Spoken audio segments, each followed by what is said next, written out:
Hey listeners, if you've been listening to our show, chances are you've heard the wonderful contributions of our favorite Tolkien scholar, Marilyn R. Pukila. Marilyn just launched her own podcast on our network called Rings and Rituals. Join me and Dr. Sarah Brown on our journey through the Lord of the Rings of Power, through the lens of ritual. Episodes drop every other Wednesday on the Rings and Rituals feed, linked in the show notes. See you there.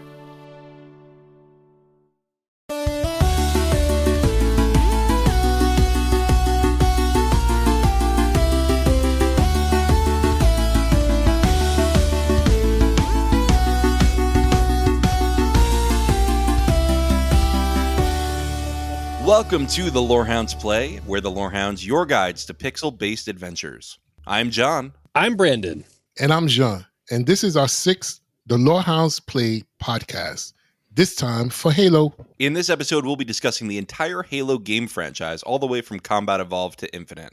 We'll also have a pitch for the Halo TV show by Jean. Before we get started, quick reminder that you can send feedback to lhp@thelorehounds.com or leave us a voicemail at thelorehounds.com/contact, and we'll get to those questions in the next episode. If you're enjoying our coverage of video games or any of the other shows we're covering and you'd like to support us directly, head over to patreon.com/thelorehounds and subscribe today for early and ad-free access to every episode, as well as bonus content like Second Breakfast and Shireside Chats. Another quick ask. Please take a moment to rate the podcast and leave a review. Ratings and reviews help other people find the podcast, which helps us make more podcasts. So, Jean, you've never been on the Lorehounds Play before, though you are a Lorehounds veteran. Welcome to the podcast. Well, thank you very much for having me. I'm excited to be here. My exuberance is overflowing right now. Well, you had heard on we had like a team, all hands meeting about a month ago, where we were just like, hey, let's discuss ideas for the next year, where we're at, where we're going. And you heard we were doing something on Halo, and you went, excuse me? Let me get in do on that this. without me. I was like, I don't want to exclude you, John. John, you're always welcome on the Lorehounds Play, but I'm glad we have you here for Halo especially. Awesome. Thank you. And I think this podcast is going to be Kill-tacular. We're going to have a great time today. So in this podcast, we generally have been very experimental and like, what are we going to do on the format this time?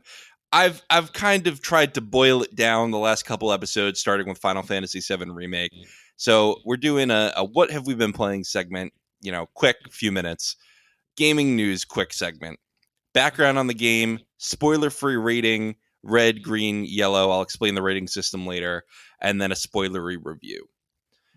So let's start quick with what we've been playing lately. Jean, you're the guest here. You're the new face, or the new voice, I guess. This is an audio-only podcast. What have you been playing? So thanks again for having me. And I don't want any tomatoes to fly my way. I'm just going to say this because I am playing Mass Effect Andromeda. No tomatoes. Absolutely no tomatoes. I've gone back to it. I know there are a lot of Mass Effect fans who are highly disappointed with Andromeda. But yeah, I picked it up again this week, and I'm thoroughly going to explore this gameplay again for I don't know how many. This will make maybe my 10th go round, if not more. Probably more than that. Yeah. So yeah, that's what I'm playing right now, along with MLB, the show. Ooh, is that on Game Pass again? Yes, that's a good deal. That's a good deal. The MLB, the show's on Game Pass, but the Mass Effect is owned. Okay, right. You probably get that for like $2 these days. Yeah, basically. As far as I'm concerned, there's no gaming guilty pleasures, just like with music. I'll be the first to tell you that Taylor Swift is one of my first musical acts ever. So if something makes you happy, who cares what other people think? Also, I've heard great things, honestly, from people after Andromeda came out, upon retrospection, like, this caught a lot of shit, but it was pretty awesome, all things considered. So yeah, it got a lot of flack. It got a lot of flack in real time, and I've always like Mass Effect is one of my favorite franchises. So I've played it's really close to me. So I really enjoyed the entire lore, the entire series, and yeah, I went back to Andromeda this week, so I'm kind of happy. Very cool. I've never been big into Mass Effect just because I kind of missed it when I was in high school and it was coming out. But I've always wanted to get into it. It looks like a really fun world. It looks like it'd be really good to do like a TV show on, even because there's just so many like politics and it could be very much like The Expanse. Yes. But I'm glad to hear that it's aged better than it came out because, like you said, there was I think a lot of backlash to it being different from the previous games, and I'm glad to hear that it's sort of you can revisit and have a good time. I only ever actually played the first one. Oh wow! I started crawling into the second one, but this is probably sacrilege, but I didn't think it felt as good to play as the first game. Really? Yeah, I know. I'm the only person in the world who thinks that, but yeah, I think actually Mass Effect is pretty like right up the barrel for like as far as the Lorehounds episode goes. So maybe we'll have to throw that on the books. I think you guys would really enjoy the choices that you have to make, the world that they do build. It's really pretty engaging and it's really all encompassing. The first three games, got to block out a lot of hours for it. Yeah, you do. You do. You'll be playing it for well I don't into know how the many evening. episodes. I don't know how many episodes of the Lorehounds played that you've actually listened to, Jean. But it might be we might have to do a couple of Lorehounds play throughs of of those games to get it done. It would be exhausting. Yeah. It would be. Well, Jean, the Lorehounds run, if you haven't heard us throw around the term before, is we put it on easy mode, we do 0 side quests, and we run through this so that we can talk about the I've heard you guys say it before. Yeah. Okay. Okay. Yeah, Brandon. Even still, it would be exhausting. That's what I'm saying. That's how all encompassing that world is. Fair enough. Even on easy. Brandon, I think I know the answer, but what have you been playing? I have been living, breathing, dreaming, and just subsisting on Final Fantasy VII Rebirth. I've probably got about the soundtrack came out yesterday, and that's all I've been listening to. And I've probably got about all said 110 hours clocked into the game itself. Wow. That is the only media I've been consuming since it came out. Wow. I've watched no television. I've watched no movies. I've played no other games except for Destiny actually has had a pretty fun sort of a midway through cover your ass like season. But not to spoil next episode of the Lorehounds play, but I am loving it. Yeah, I know, Brandon. You and I have been talking about how we should just cover it next because we're both playing it. Yeah. I'm sure you finished the main quest well beyond now. You've just been side questing, right? Yeah, I'm covering up all my loose ends. I did the official quote unquote side quests during the main playthrough, but I'm picking up everything that I left behind. So I'm gonna 100% the game. Gotcha. Well, wow. I think when we do that, I'm gonna put Chadley's beeper as one of the soundboard sounds, and I'm just gonna do it every time I talk. There you go. That's a good idea. That's gonna be fun. Yeah, I mean, I've not to the extent of you, Brandon, but I've been playing a lot of Final Fantasy VII Rebirth. I've been how many hours? I'm about 40 hours in. I'm through about halfway, probably through chapter 10 in Cosmo Canyon. So we're having a good time. Me and Red. I'm gonna guess that you did your date with Red, by the way, Brandon. That's gonna be my guess. Don't tell me. I'm just gonna guess. Okay, you can keep that in your heart. I don't know. I haven't gotten there yet, but I know it comes. But anyway. So, and then my other game that I'm playing putting a lot of hours into, because I've been traveling a lot, is on my Steam Deck. I've been playing Stardew Valley. They put out a new update where there's like an animal-based farm. I don't know if either of you are Stardew people. I'm not, it's a whole, but I know others who are. Yeah. I've only played about 20 minutes of Stardew, but it's definitely something I'm going to get to eventually.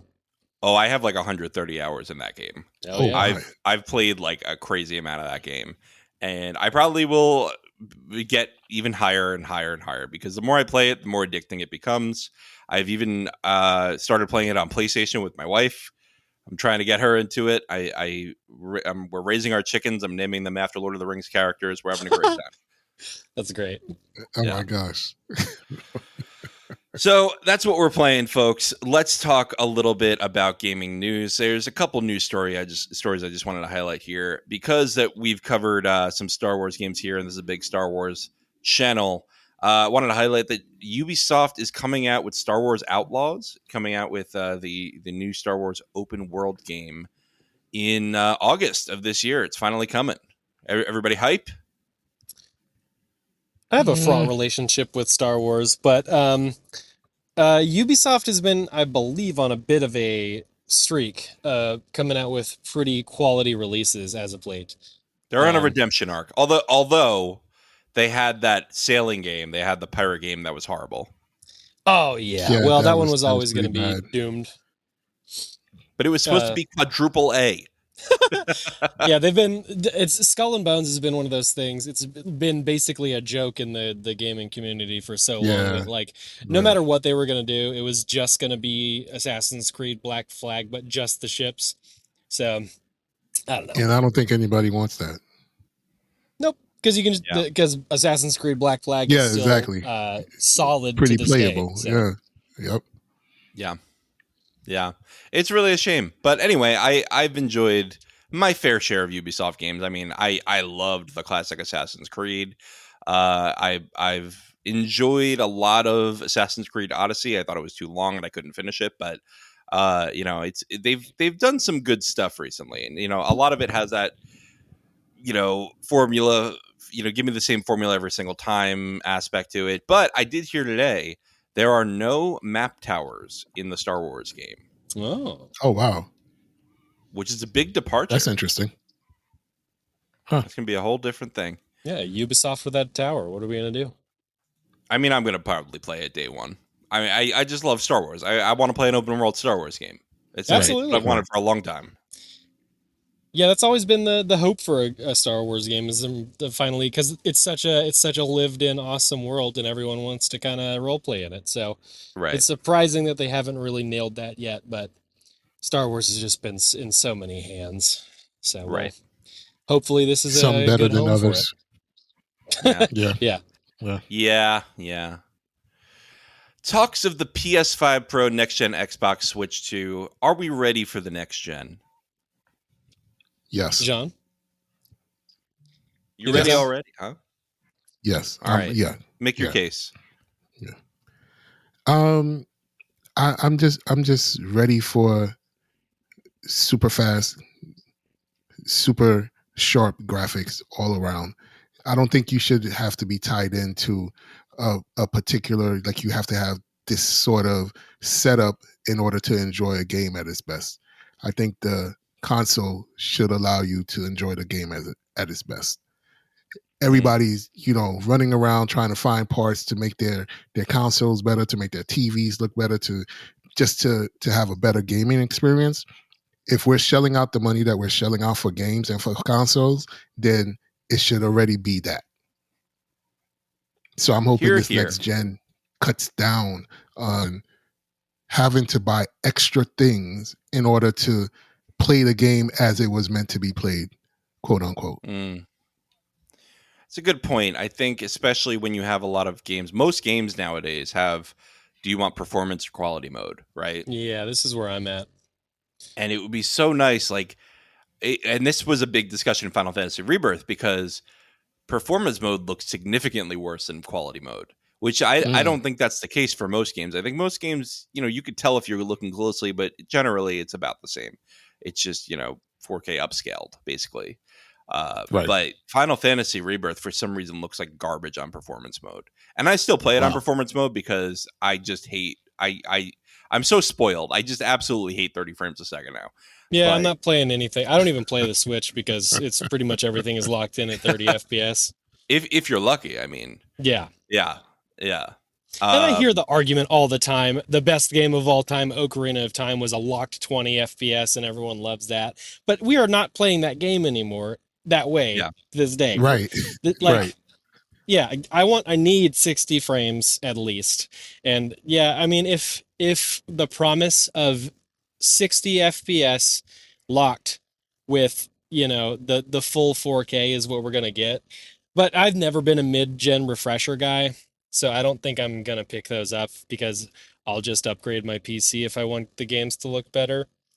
Well, the interesting thing is that, PS5, PlayStation is talking about a PS5 Pro, but you have Xbox just talking about, we're working on the next Xbox. Don't even worry about a mid-gen, it sounds like. Right. Yeah. Right. It's not a mid-gen, it's a completely new console. So I think that's... Well, I think they'd kind of have to do that if they wanted to get free of the Series S, because they've shot themselves in the foot because now they're sort of locked into this because they have to have parity releases from their flagship games with both the Series X and the Series S. Well, so they've already backed away from that a little bit with Baldur's Gate because they weren't going to get the Game of the Year because of that rule. Yeah, I think that was the only exception that they've made so far. But yeah, so I think they'd definitely be eager to not have to be tied back to that level of fidelity and but yeah, I don't know.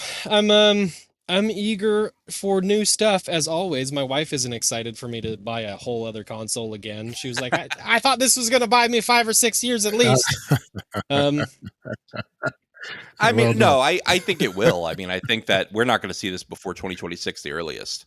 Yeah, I don't think so. I think that's true. But and it still feels like we just haven't reached the potential yet of what the current gen consoles are able to do. So, I mean, I don't know. Hopefully we see it. Yeah, I mean, the launch was really just between an economic downturn from the pandemic and the supply chain issues. I mean, the Suez Canal. If we just go back to that. I love that you can. Stupid Suez Canal can trace this whole generation's slowdown to that in part. I just think that this generation is always going to be like the weird one that like didn't quite start on time. Yeah, you had an alien vacuum cleaner and a mini fridge as the two flagship consoles. Yeah, well, my wife always says that the PlayStation 5 looks like the female anatomy, but anyway, Switch 2, just real quick, Switch 2, we getting it? We excited? No. I historically have picked up Nintendo games when a Pokemon game I want to play comes out, but I'm not gonna play another Pokemon game, I don't think. So I don't know. We'll see. We'll see what games come with. That's true. That's true, but I can play that on the Xbox. Yeah. Right. So I don't know. We'll see what games come out. I have yet to play the modern Zelda games, and I won't until I can play them at 60 FPS. So if that's available on the Switch 2, then I'll do it. I'm gonna say doubtful. I'll get it, but it won't be for me. It'll be for my son. Like fair enough. Fair enough. The Switch is his thing. Yeah. I mean, look, it was especially great before we had the Steam Deck, right? Because that was really the only quality handheld option if you want to, especially for like casual gaming, right? Because there were always these like handheld PCs, I know, but that's a lot of like, you have to have some technical know-how for that. You can't just, pick up and play. Pick it up. Yeah. And then the Steam Deck kind of said, okay, you can do PC gaming a little simpler. And that I think changed the market a lot. All right, so let's move on to the main subject, Halo. I want to give a little bit of background on the Halo franchise before we give our spoiler-free rating recommendation, what we want to do on is this something that you actually want to play? And is this something that you'd recommend to everybody? But anyway, background on the Halo franchise. It started being developed by Bungie in 1995. There were multiple gameplay components that came together. You know, they were working on, it sounds like, several games that just kind of like, was there an RTS segment of it? Third person shooter, you know, a bunch of the vehicular combat, like all these different things kind of came together. And this was actually going to be launched on the Mac, and it was announced at this Mac World Expo. And it's Steve Jobs like, yeah, Halo is going to be the next big thing on Mac. In comes Microsoft. They say, yes, we will buy that, please.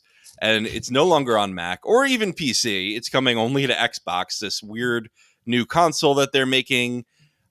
Nobody believed in the PlayStation when that was coming out against the Nintendo. Nobody believed in the Xbox when that was coming in, especially you still had the Dreamcast going back then. For all you Gen Zers back there, we used to have real console wars where there was death involved. There was the Dreamcast lived and died before you took your first breath.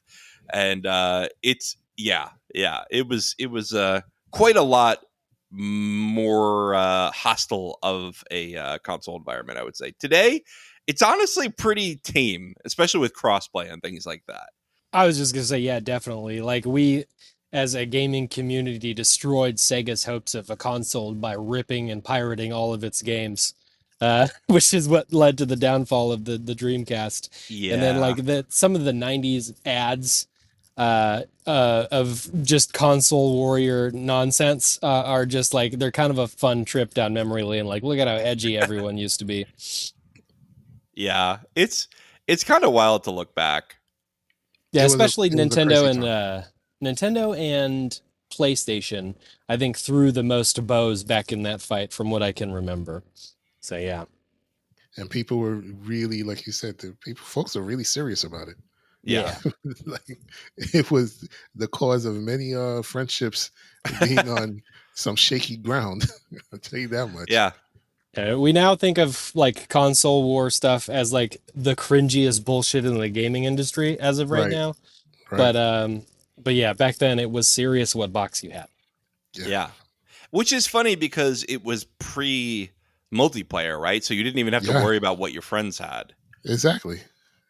It's so weird. But anyway, we got out of it, and the Xbox arose with Halo, this new IP, and took the world by storm. It revolutionized this whole online multiplayer thing. You know, Microsoft was really innovating at the time by being the first console to actually offer, what am I trying to say? Broadband connections, Ethernet connections, rather than just dial-up connections.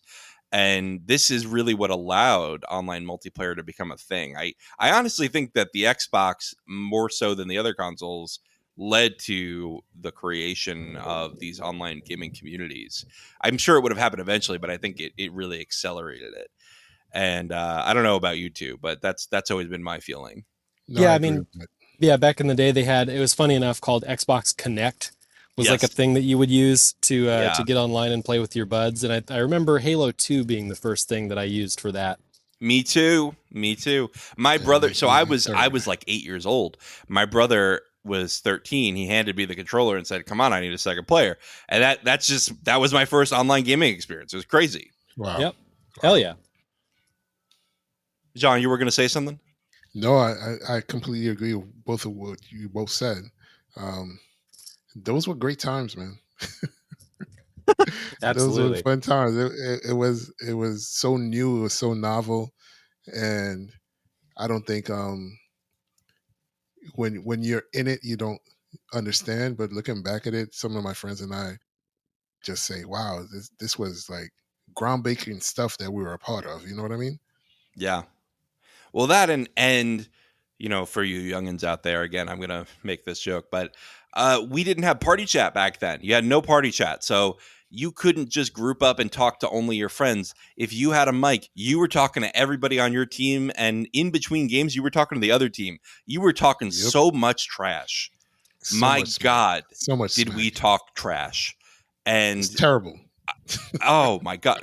And yes, some people were just like, let me take it into a very disgusting segment. But the point is, I do think there was some kind of magic when you're on a team and you're forced to talk to your teammates. You know, every I don't remember if the original Xbox did, but the 360 definitely came with a mic, right? The 360 came with a mic, so everybody had a mic.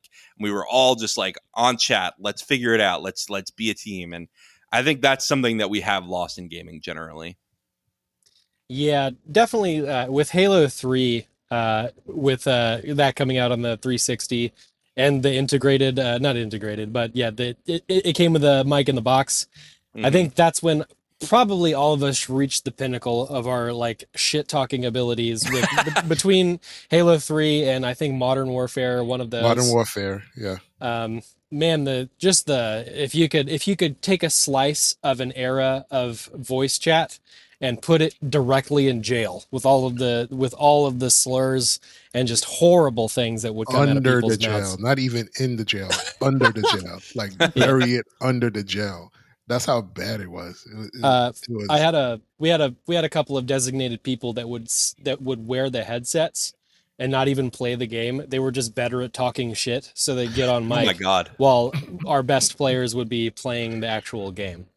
Oh, that's pretty good. It's pretty good. Unfortunately, I was a designated shit talker, but I would do it in character because I was an actor boy from the drama club, so I would be a character. And I don't want to hear back some of the characters I played from back then, but yeah, we were all a little wilder back in the day. I'll say that. All right, so beyond the toxicity of the classic Halo chats, I do think there was some pioneering of the modern online gaming. Definitely. So Bungie was the original developer. Of course, they left Microsoft. They bought themselves out in 2007, but they left Microsoft with the Halo IP. So Microsoft was like, "What the heck did we do with this?" They created a new studio, but with some old people from Bungie. And some new players, and they called it 343 Industries, which 343 Guilty Spark is a character in the first Halo. That's I guess how they got that. And that is the studio that's been responsible for Halo since, so for most of its history. Debatably doing a good job or a bad job. We'll see. We'll talk about it more in the spoiler section. But there's been a ton of games out. I counted 10. We've got Halo Combat Evolved, the original game in 2001, followed by Halo 2, 3, ODST, Reach, 4, 5, Infinite, then 2 RTS spin-offs called Halo Wars 1 and 2. You got plenty of stuff to play if you want to get into this universe. There's a lot of lore in this universe, which I think makes it really good for the Lorehounds, and I want to get into it in the spoiler section. I know I've belabored the spoiler-free section already, but boy, is there a lot of lore to talk about. Yes, there is. So if you were going to talk to somebody, if somebody's coming to this for the first time and they've never played Halo, would you say it's a would not recommend today? Today, I'm saying, not back then, not experiencing it live, but like, would you say that at least some of the games are a would not recommend, which is red light, a would recommend, yellow light, or a mandatory playthrough, which is a green light? I've got a two-pronged answer to this one. Okay, go on. The multiplayer, I give it a yellow light. Interesting. Yeah, I think almost all of the games hold up pretty well as multiplayer shooters to this day. They feel great on controller or on mouse and keyboard. So wherever you're comfortable playing, you're going to get a pretty good shooter experience. Pretty much the pinnacle of the shooter experience. And not only the pinnacle, but this is where it came from, especially on controller. But this is the foundation for a controller shooter. Yeah. But there are games that obviously smoke it out of the water right now, as far as like shooters go. So if you're a fan of shooters and you want to see kind of where they came from as they are today, and you want to play like well thought out maps that have stood the test of time, I think Halo, you can do almost no better. And then for the campaigns themselves, I will give them a straight up Siskel and Ebert 2 thumbs up. We're getting a green light on that one because I think they're such a fun campaign experience, especially if you get into like all of them a heroic playthrough. Yes, I will say. Okay. Well, we'll go with the Bungie releases. There we go. There it is. Thank you. I was waiting. I was waiting for it. 1, 2, 3 in Reach, and definitely ODST. I would say straight up green light, and we'll give the other ones a yellow. Okay, that? Fair enough. Jean, straight green. Straight green at all. Multiplayer green. campaign, everything. Multiplayer campaign, straight green. Can't argue with it. I will say the Bungie campaigns, you would have to play those straight green. Yeah. I have issues with 343i. So it's kind of like a yellow for me. But those first games, man, that's what brought me back to gaming. Yeah. Wow. Yeah. This game brought me back to gaming. Hell yeah. Very nice. So well, straight green. That's awesome. So every campaign you think they should play. Absolutely. All right. We have some difference of opinion this time, which is good. I'm going to say, as you both said, straight green for basically everything Bungie did. Although I didn't really play much of ODST because I don't remember why, but I just kind of skipped over it. But all the Bungie games are really great. 4, I'm going to give a yellow. I think 4 had some really cool gameplay. It had a really weird story. And then 5, I'm going to give a red. I don't think it's worth playing. I think that they really botched that story. Okay. I think it was botched. I didn't play the multiplayer of 4 or 5 because I played. So what I did was I actually went. I played through all of the campaigns, all the numbered campaigns ahead of Infinite. I replayed through them, and I again, like, I had a great time through 1, 2, 3, and 4. I had an okay time on. 5, I was like, my God, can this be over? It was not good. But then Infinite comes out, and quite honestly, I thought the campaign was excellent. I actually would give that a green light again. Interesting. Do we want to get into critiques now, or do we want to save that until after the spoiler section? Let's save it till the spoilers, because I think we're basically wrapped up here on spoiler free. Everyone, if you haven't played Halo, go play it. The story isn't perhaps the most central, but I think it's got a lot of really great moments that are really great if you experience them firsthand. So if you have not played the game and you've been with us just for the lulz, as the kids say, then it is game over for you. But if you want to stick around for the spoilers, we'll see you after the break.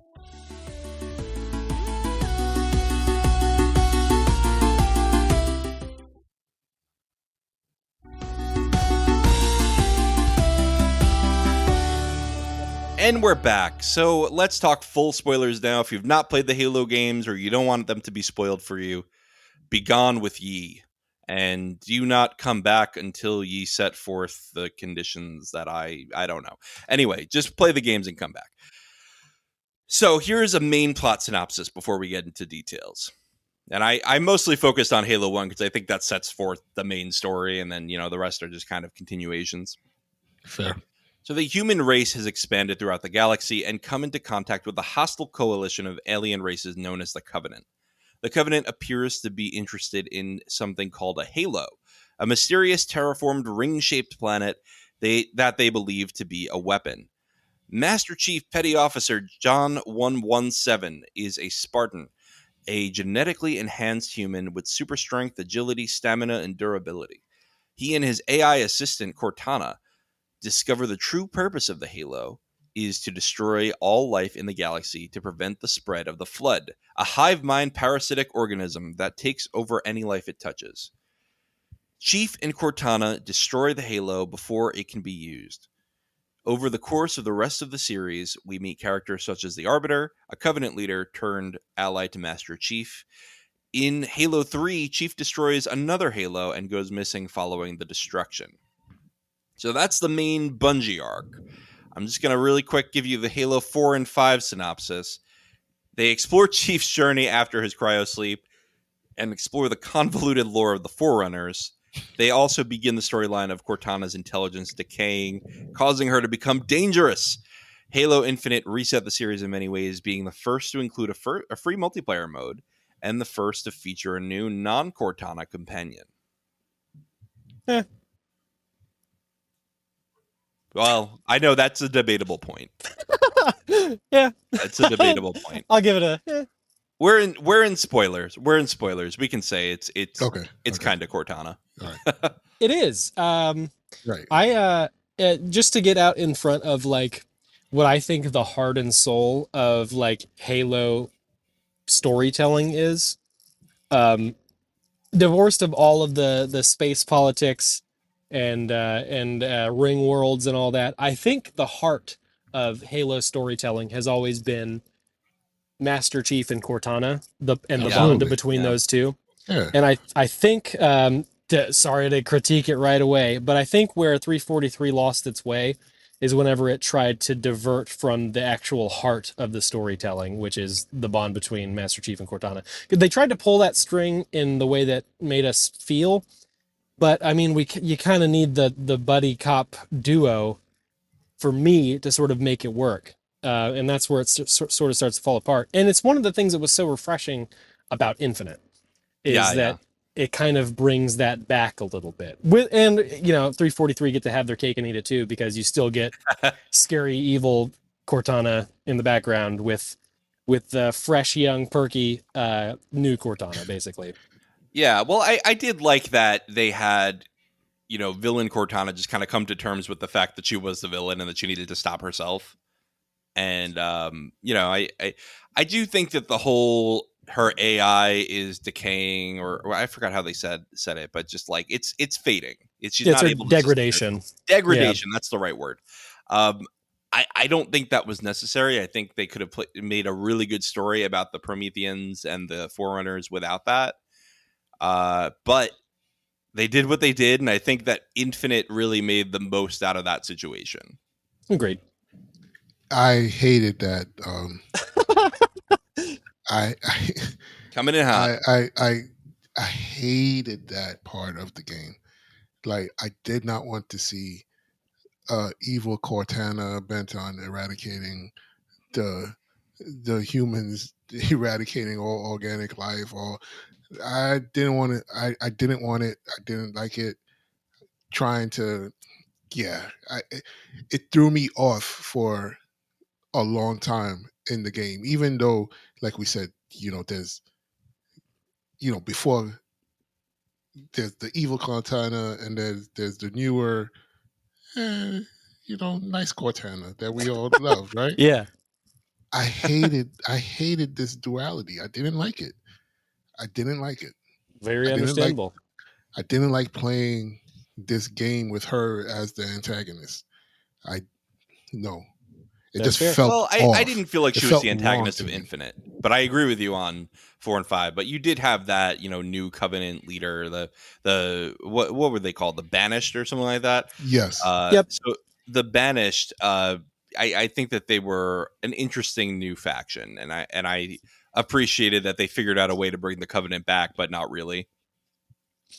Yeah, you kind of got to, right? What's Mario without King Koopa? So we found that out, right, in Halo 4. Then when the Prometheans came in, there were some cool new enemies in Halo 4, but I think that we really missed out on a lot of action with the Covenant. And I do think that one of the biggest missed opportunities with Infinite was to bring back the Arbiter, because the Arbiter, to me, is the most interesting character in the entire series. Oh my God. You want to talk about just mind-blowing moments, like when you first got to step into the shoes of an elite in Halo 2, like just that mission, the first one where you play as him and you're like infiltrating the facilities, like it's just such a cool. Do we want to actually take it back and sort of like highlight game by game of some of our like best story moments? Oh yeah, give your favorite moments, sure. I think the banner for the first game was like everything was cool, colorful, awesome. And then all of a sudden we get a zombie game in the middle of our alien shooter with the flood. Like it was just such a zag that I don't think any of us really saw it coming. Right. And just like this whole new enemy faction that completely changed the way you're playing the game. You instead of these like intelligent units that are tucking and rolling all over the place, or like like the grunts just being sort of a funny little thing, you have these like bombers that are chasing you down, these tiny little roaches that try and murder you essentially. Like it's just such a wild turn. And then like yeah, just a tonal shift that you didn't get, especially like with story for shooters back in the day with like, well, we got Duke Nukem and other Doom. Doom. You got the demons around you. Yep. Yeah, so like we just didn't get like interesting like story zags like that up until then, at least I think. And Bungie with like things like Myth and Marathon has always done like interesting stories, but I think they really knocked it out of the park right away with Combat Evolved. Obviously, it's like it cemented itself sort of forever and into its what I would consider like shambling grave with current Halo. But they cemented themselves as the like banner for the Xbox system in general. Mm-hmm. Yeah, I think that was one of my favorite gaming moments ever, encountering the Flood for the first time. Oh absolutely. That just it's I think, like you said, Brandon, this sets the game apart from other shooters, from other games, period, because you're in one thing and then boom, you get hit with this curveball, like out of nowhere, and you're just like, I can remember literally dropping my controller and yelling out a "what the fuck" in my living room. Yeah. Late at night, it was after midnight. I'm playing this game, and I dropped the controller and it was like, "What the fuck? What's going on?" I even think I turned it off and called my cousin, who was also playing the game with me at the same time. So he was, and I'm like, "Did you reach this part of it?" And we're on the phone. It's like 1 o'clock in the morning. Like, "Did you reach this part of it?" He's like, "No, not yet." I'm still at the Pillar of Autumn. Don't tell me. I'm like, "Oh, dude, please hurry up." Like, catch up. So clearly one of the best hands down moments from my video gaming experience ever is that moment when you get to meet the Flood. Yeah, hopefully you and your cousin linked up so that way you could get through the library. Because man, what an experience! That was. It's tough. Me and my buddy. Even on the playback is tough. Yeah, even on playbacks is tough. Knowing what's happening, and it's still tough. It's like, man, that's a really great moment. I'm glad you brought that up, Brandon, because that is, when I had not remembered most of it when I went back for my playthrough back in 2021 before the release of Halo Infinite, and I was like, man, that's such a good moment, because you have these two factions now that are really believable in their motivations and that are completely incompatible with you, and you've got to fight them off on both sides, but also try to convince one that the other's an enemy, right? Because you've got the Covenant thinking that this thing is like a holy weapon and it's going to help them defeat the humans for whatever reason. And then you've got the Flood who are just like, yeah, we live to consume. And period. Then you've got 343. So I guess the third faction of 343 and his robots trying to stop you, trying to make you destroy all life in the galaxy. Boy, Master Chief has got his work cut out for him. He sure does. And he's only on his first set of Mjolnir armor. Boy, Halo 2. What's Jean? We haven't given you an opportunity to identify your favorite moment yet. In Halo 2, it'd probably be when the Arbiter finds out that everything that he's been told is a lie. Oh, great moment. That was like, I felt so bad for him. I felt so bad for the guy. I'm like, everything, he's a fanatic. He really believed. He's a true believer. And to come to this moment and you're standing next to your, number one adversary, your number one foe, the person who you look across and say, if only I could get past this person, then everything that I want will be at my fingertips, right? The demon himself, Master Chief. And then to be told, hey, wait a minute, everything that you've been trying to think that is really good is actually terrible, not just for the humans but also for you. Plus, he not only is he a true believer, but the Covenant leadership has turned against him, and it's just like, Yes. we're sending you out there with old ass armor, and you're just gonna probably fail on this mission and die. But then he keeps succeeding. He keeps against all the odds, and then he meets what was the name of the Gravemind? Gravemind. Yeah. But the genius of it really is that, you know, he's an underdog, and they set us up. You know, we face the Covenant as this like really tough to beat. You know, these elites are really like just kind of evil and just really into killing us. But then they're like, how do we get you to sympathize? We'll make him an underdog, right? We'll make him doomed to fail. We'll give him weakened armor. We'll have him be a true believer. And man, the Arbiter is one of the best characters in gaming, I think. My Xbox is named the Arbiter. You know how you can name your Xbox different things? It's named the Arbiter. Yeah, I have the Halo 20th anniversary Xbox. And, wow, that's great. Man, I love Halo. You got a lot of heavy lifting there, too, with Keith David being the voice of the Arbiter. Just such a commanding, like, badass, smooth voice. So iconic. Yeah. Iconic. Is that true? I had no idea. Yeah. Oh, my God.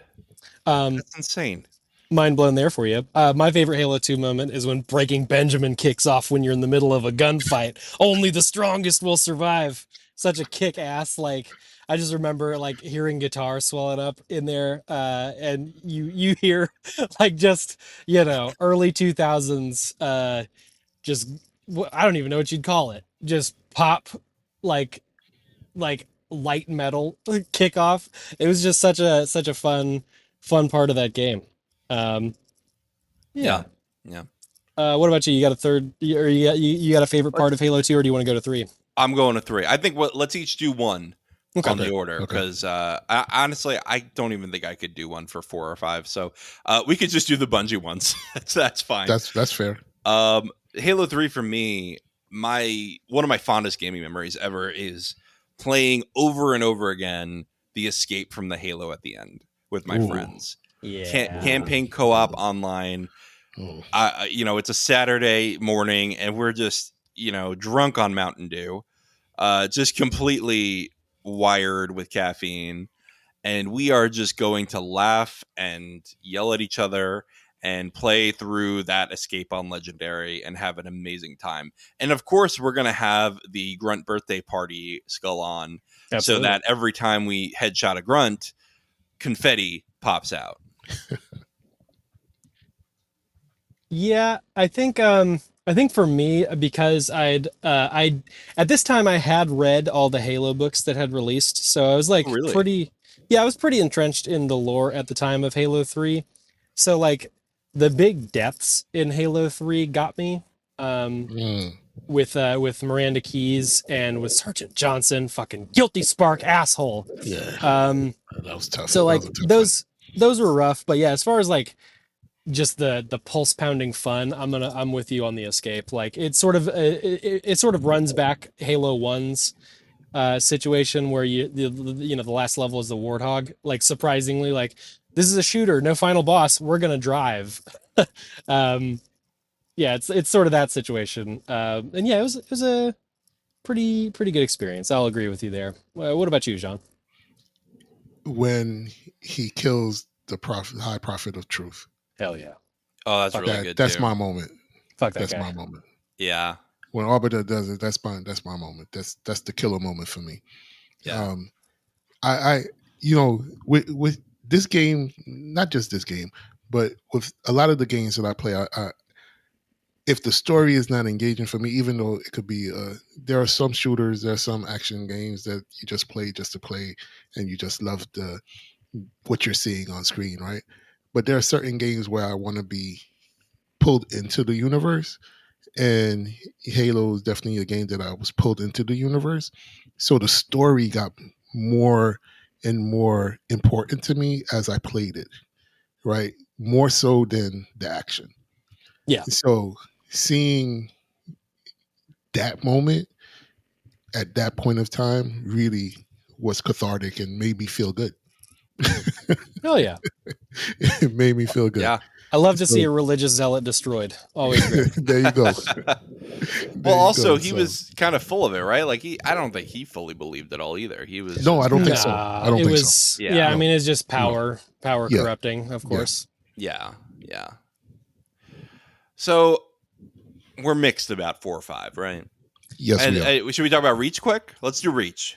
Oh, I mean, damn. As far as like stories go, like Reach was really cool. I think it gets both over and underhyped. I think it's cool to sort of say Reach is the worst Halo that Bungie made now. But I think they built like a really cool like cast of characters in Reach, and to see everybody like, because it's a doomed campaign, because you know that the Spartans die and that, you know, John's the last one or one of the last ones.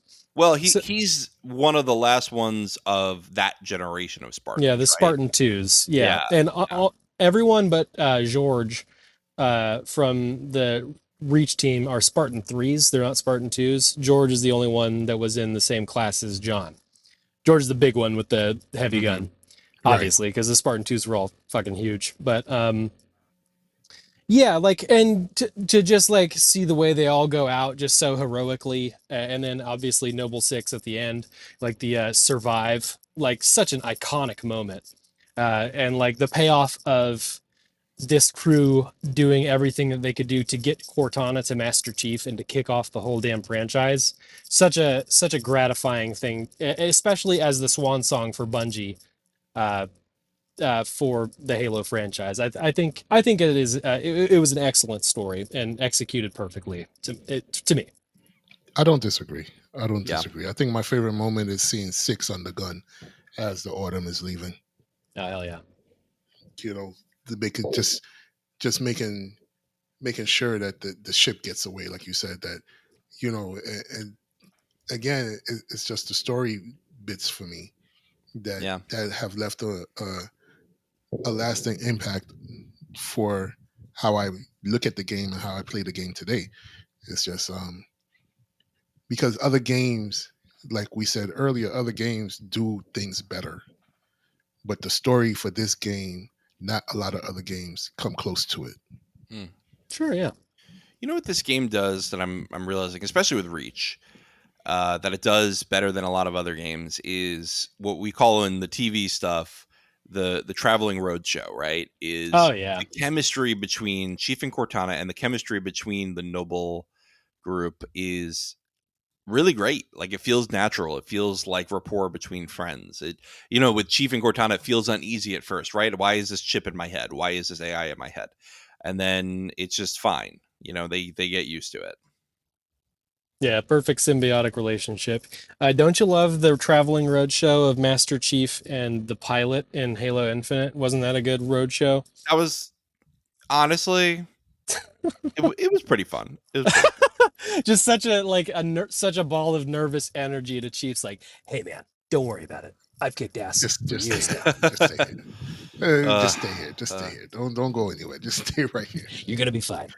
You're in good hands. Yeah. You know, we've been sort of alluding the whole time to gameplay talk, but can we talk about sort of what makes Halo stand out from other shooters? Game feel. Bungie does it best.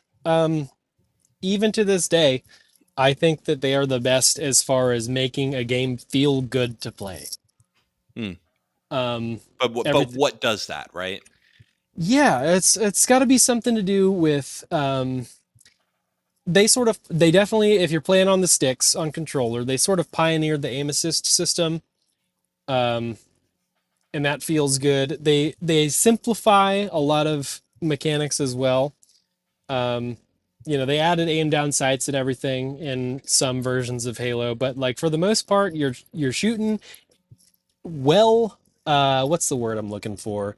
Well balanced guns. Like such an iconic arsenal in Halo. Each gun specifically designed to excel in certain tasks, and I think they crushed it. And like there are fun eras of guns as well. Obviously, if you can have ammo for it, the Magnum is going to be in your hands for the entirety of Halo 1, if you can help it. It's just such a great feeling gun, especially in PvP, where it is literally just broken. Um, and then the battle rifle starting in Halo 2, like, is just a good feeling gun. And I think that's kind of hard to, quantify outside of it just feels good to play. Do you think you could do it better than me? I think we're like, no, it's the bounce back, right? Like just the recoil feels real. It feels really meaty and tangible. yes, everything is very physics based, whereas yeah. most of the games aren't. Like, yeah, the rocket jump is a thing. Because of the physics based combat. Yeah, thank you for saying that, because that's the thing. I'm here. Something else that differentiates Halo is these shields, right? This is not like you can get a shield of Fortnite and something like that, but they just feel different, right? These regenerating shields. It's not something you're going to get into Call of Duty, something like that. Call of Duty, if I get shot at, I'm already dead, basically. Yeah, especially now, the TTKs are so low. Yeah. But Halo is like, I can get shot at and I have a good chance to get to cover, depending on where I am. And that's always been a different cadence than most shooters to me. Yeah, definitely. It gives it a thing where it feels like dumping bullets into a thing doesn't feel like, what are we doing here? Like in the Division, you're just dudes running around in body armor, and it feels weird to dump a mag into a dude and him not to die. But you've got a plasma shield basically around you, and so it makes sense. Like it's a good lore explanation. Yeah. For they're superhumans, right? Like they're superhumans. Yeah, they're giant cyborgs. Right. So, yeah, absolutely. And I love the sound that it makes. Oh yeah. Yeah, satisfying. Yeah, have you ever felt a better relief than when you're in cover and you feel that coming back up? Oh yeah, it's great. Boy, oh boy. It's funny. John actually in the books. Sorry, we're pretty close. Master Chief in the books often talks about that's Master Cheeks to you. He often, like, there's so many like parts aside from the show where he actually has to take cover and wait for his shields to regenerate. Like I remember, especially in the Fall of Reach, like I think it was that one, or maybe it's the Flood, but he actually like takes the time in the books to take cover and wait for his shields to regenerate. Yeah, it's a great mechanic to tell story through gameplay. Very good. Yeah, and I don't want to say it's better or worse than something like Call of Duty. I think it's different because you have to strategize differently. It's not just will they come out in the open for a second. It's will they be out in the open long enough for me to kill them before somebody else can kill me? Yeah. Absolutely. It's a different thing. Yeah, it is a different thing. It's also a lot floatier than a lot of games, right? You're playing and you're kind of bouncing around. The older Halos you go, the more floaty they kind of feel, especially when you're driving. Oh, especially when you're driving. But I think for me, the gameplay, it's chaotic but controlled, if that makes sense. Yes. Like I can just, like I'm closing my eyes and seeing, Master Chief like running, and that feeling that you get when he's running and shooting, or he's running and trying to get to cover. It's just really like, this is badass. Yeah. There's just no other way to say it. The mechanics, like you guys already said, the balance with the weapons and just the overall feel of how those things operate just makes it, it's all consuming. Like when you're in the firefight, you're in the firefight. For sure. There is nothing else going on, and you're just dashing and running and just trying to make it out safely. And all the while, you're just thinking to yourself, like, this is a fucking game. This is like, I can, like if you take it back to when you first started playing Halo, like, I don't know about you guys, but I would pause and be like, this is like a fucking game. This is a game. This is a game. Like, just talking to myself, like, oh shit, this is wow, and it takes something really special to make you step out of it and almost be in fourth wall yourself playing. Appreciating it as it happens. As it happens, right? Yeah. Yep. There's another moment in Halo 3 that made me be like, oh, this is a game. And I was assaulting the Covenant on like a hilltop. I don't remember what level I was in. And I just remember this smug elite was standing there right next to a barricade. And I went to shoot at him. I thought I knew. And he moves with such a smug, sly air to him right behind the barrier. And I was like, you bastard! And I realized in that moment that gaming AI had gotten better. And I think Halo was honestly one of the first really good AI AIs. to fight against. Yep. Definitely. You had to calculate what you were doing. You just couldn't run up and say, oh, I'm spraying everybody. Didn't work. It didn't work because everybody would get to cover, and before you knew it, your shields were gone. Yep. So God forbid you kick it to legendary and you get one-shotted by a jackal that you didn't see.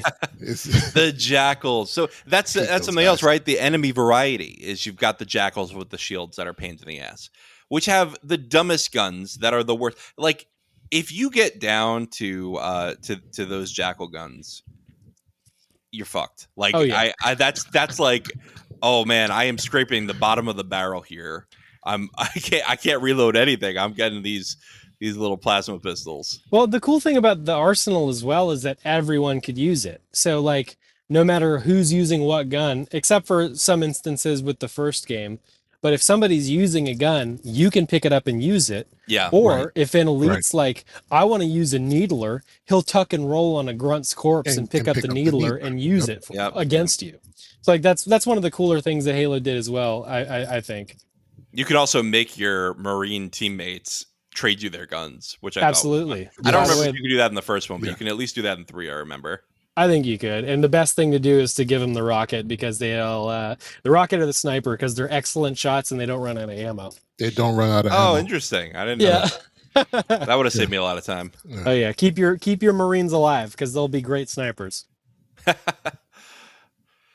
Very nice. And then just, I kind of mentioned it before, but I just wanted to pay an homage to campaign co-op. Especially, I think couch co-op is something that, unfortunately, they couldn't make happen at Infinite for whatever reason.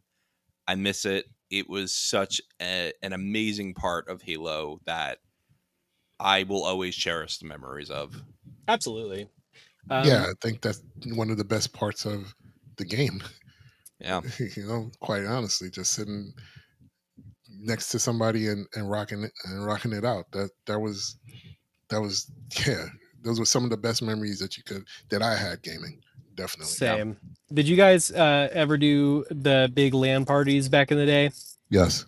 I did not because I was too young. I just didn't know what that was or how to do it. We had a buddy who had a external garage with 4 TVs, 2 up top in the loft and 2 down below. We had 4 Xboxes and 16 players playing, and that's the way we would roll. We actually were not sort of in the first round of Xbox Live players because we were like, we don't need Xbox Live. We've got the garage, and we're going to go all play Halo at the garage. That is so cool. That's pretty cool. That's awesome. Yeah, that's like one of my favorite gaming memories. Because, I mean, we do the thing. We'd go to Hardee's and buy all their spicy chickens. Carl's Jr., for those of you left coasters. We'd definitely Code Red and copious Doritos were consumed. Code Red.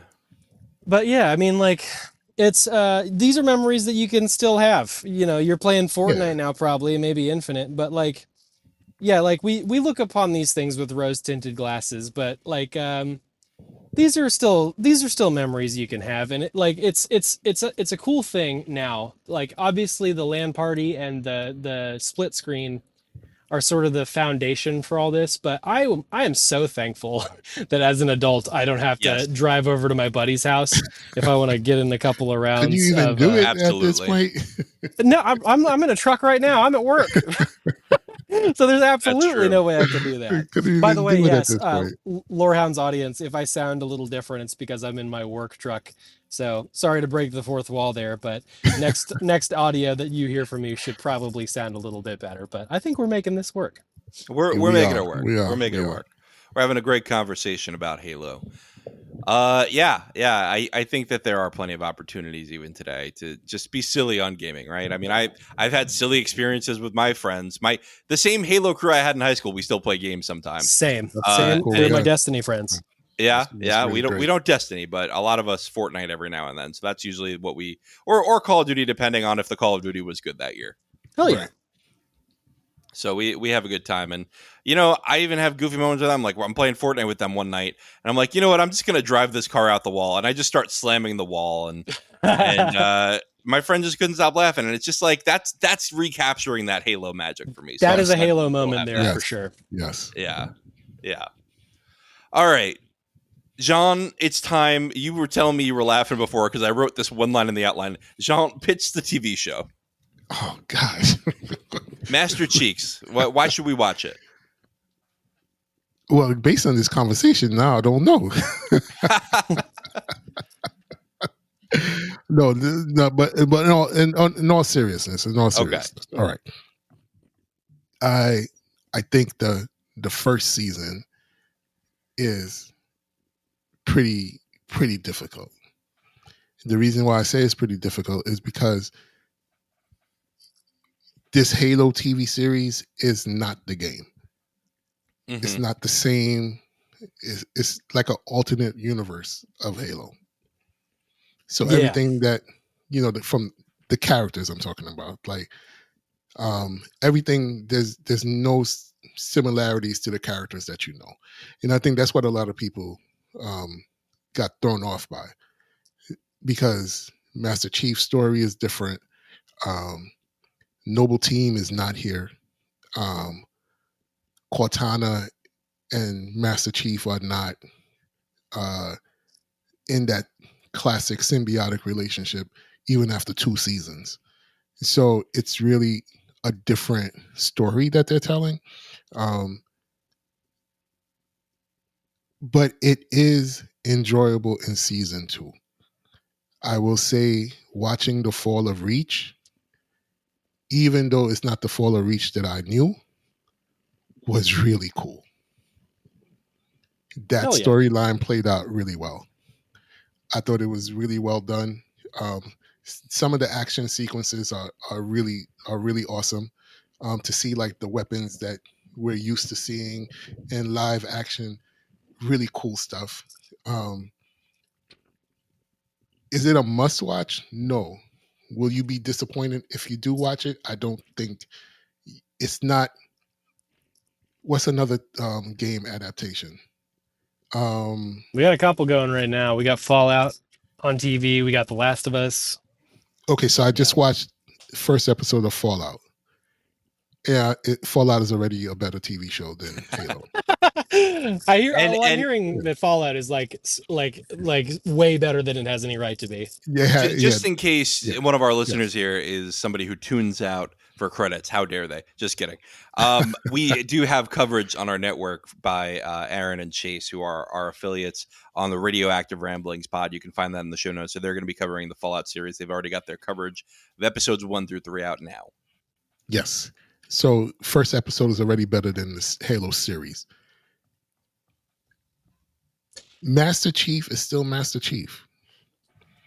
And if you enjoy Master Chief, I think you'll enjoy watching him become the Master Chief that you know.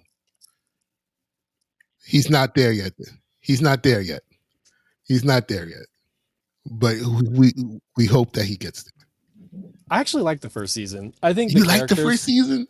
Yeah, I think the characters sort of like are what the failure was for me, which is weird because I'm such a character first person usually. I'm such a character first person. But I think like some of the characters like Quan, and I can't remember the guy's name, the derelict Spartan man. I can't. Bokeem Woodbine plays him. I can't remember his name. It's Soren. Soren, thank you. Yes, there you go. Thank you. Yeah. But it's funny, because of Final Fantasy, I wasn't fully intending on watching all of season 2 of Halo, and actually talking about it, but I didn't have the time to get to it. But so I actually still haven't seen any of season 2. But I'm excited to get to it, and I didn't hate the groundwork they laid in the first season, because I'm pretty susceptible. I'm not gonna freak out. They're not ruining the thing I love by adapting it. No, they did not. So, They did like, not. yeah, I think people can be a little precious with their favorite little gemstones. But yeah, and I mean, like, there's something to that. Like, if you wanted to see the thing you love brought to live action, this is probably one of the only chances that we're gonna get, at least for the next couple years or so. That you'll get. So I Yep. get it, but I mean, like, come on, man, have fun. It's Halo. And I think, like I said, season 2 ups the action, which I know a lot of people wanted. So the action has been upped, and I think the story in season 2 plays out a little bit better than in season 1. Cool. So I would, if you've played Halo, I think you can drop in season 2. Personally, okay, that's good to know. I got maybe 5 or 6 episodes through season 1, and I had to drop off because I was just busy with other stuff. But I do want to go back to it eventually. And Jean, you've convinced me that it's a worthwhile watch, so I appreciate that. Oh, you're welcome. Thank you. Well sold, sir. Well sold. All right, so we don't have feedback for this episode. We didn't promote it very well because life's been crazy. if you've been tuning into our other shows, I've been kind of out of commission for like 3 weeks because a lot of stuff going on with my mom's health, and then I was sick, and there was just a million things going on. But I'm really glad we finally sat down to talk about Halo for a bit. I think next month, Brandon and I are going to be talking about Final Fantasy VII Rebirth. We already covered Remake, so we're going to cover Rebirth, the second game, because we both can't stop playing it, and why not use it as an excuse to podcast about it. If you want to send us feedback, though, you can send feedback to lhp@thelorehounds.com. You can go to thelorehounds.com and use the contact form, or you can tag us on Discord and say, hey, feature this in the episode, whatever you want to do. So send us your feedback about Final Fantasy VII Rebirth for next month, or just send us an email about Halo because, you just wanted to chat. Quick programming notes. We have a Patreon, and it's a lovely place where you can get early and ad-free access to all our podcasts. You can get bonus episodes like Shireside Chats and Second Breakfast. You can support our production and help us keep going. You could get the show tracker that David puts together, which is a guide that'll show you when different shows are coming out through the year, because I know I have a hard time keeping track. And, of course, you can get the different show guides that David and the team have been putting together, like for True Detective and Shogun. I know we're planning to do one for Rings of Power, so that will be a lot of fun. And it's a good time. We'd love to have you. David does incredible work with those. That show tracker is outstanding, and his guides. I didn't get to the newest one, but the one for True Detective was amazing. So I know he's insane. The man's putting in some work. Yes, I don't know how he has the time for it. I don't know either, but he does. Yeah, he does a great job at it.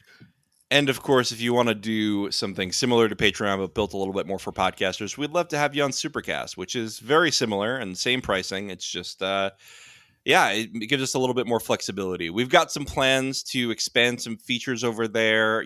We're not going to give any podcasts that are exclusive to over there, but we're just trying to use features that aren't necessarily present on Patreon. So stay tuned for more updates on that.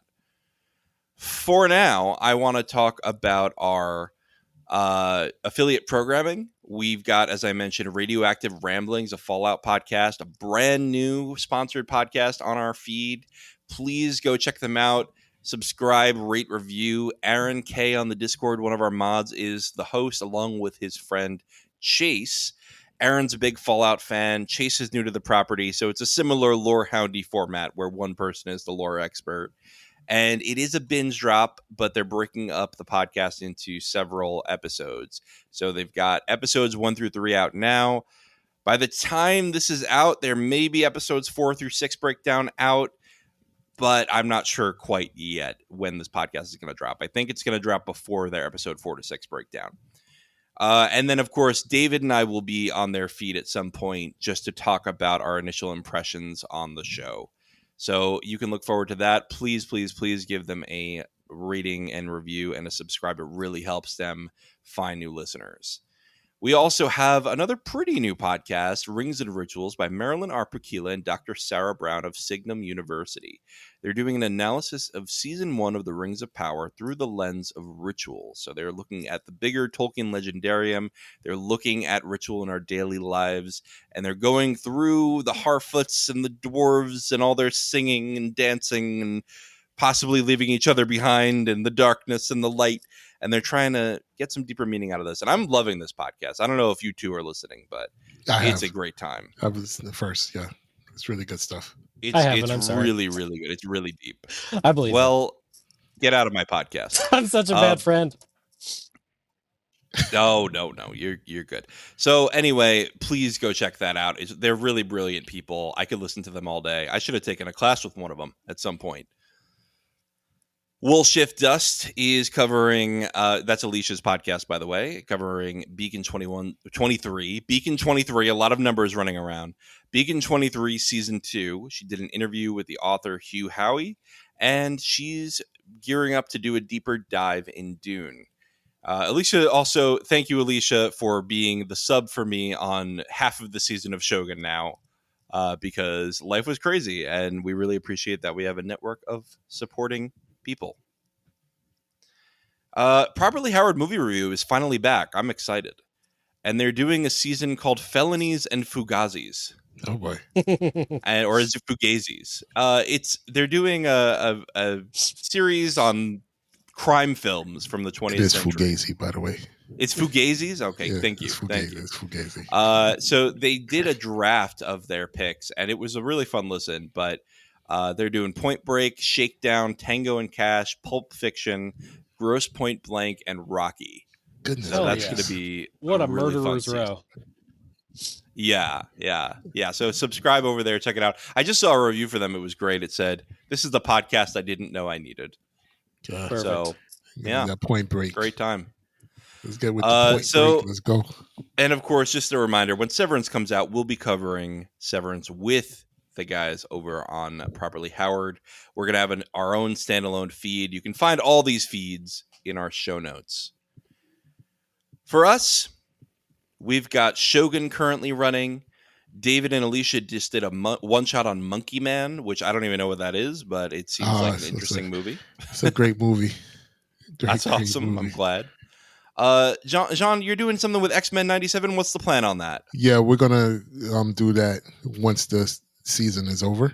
We're going to recap the entire season one time. And so that should be lots of fun because it's been quite surprising. I will say that it's been quite surprising. I'm surprised at how much I've enjoyed it so far. So yeah, I've heard this is the best from Marvel since Endgame, which is saying something. I don't know. I got to think about that. Huh? Interesting. I got to give that some thought. Big talk over there, Brandon. Yeah, that's man. Wow. Can you back it up? I don't think I can. So, Brandon, I'm going to put the ball in your court. Are you doing Masters of the Air with David? Oh boy. I watched the first 2 episodes and I thought they were pretty cool. But I have fallen behind and I got to watch 6 more episodes. Mm-hmm. Yeah. So Brandon, David's at least going to do something on Masters of the Air. We'll see if you join him. Yes, and there's David has actual experts that want to talk World War II, so I don't know.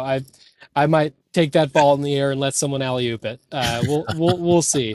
But you'll always be able to find me here talking gaming. Fair enough. That's what's up. Fair enough. And Civil War as well, the movie. Yes. You guys should be plan that. Yeah. So you'll be covering that. For that. So I think Ron Dawson's going to be covering that with you? Yes, I believe so. Very cool. Ron Dawson will also be covering 3 Body Problem in a one-shot with David. Wow. Real quick, I'm recording Silmarillion Stories with Marilyn. Finally, we're doing it. It's happening. It's moving into a rotating guest format because David has left me as surely as the Noldor left Valinor. But Marilyn Arpukila is my first rotating guest, and we'll see who I get after that.